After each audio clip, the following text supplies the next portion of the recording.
Guys, today I have Realme 7 Pro and I want to show you how set mobile data limits on this device.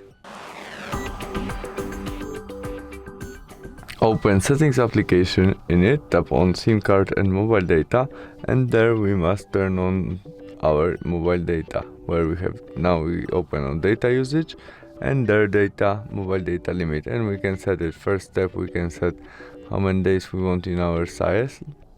When our size starts, first day of every month, there we can set our limit, no limit on custom, and we can set it in gigabytes, megabytes, maybe we set 5 gigabytes on limit.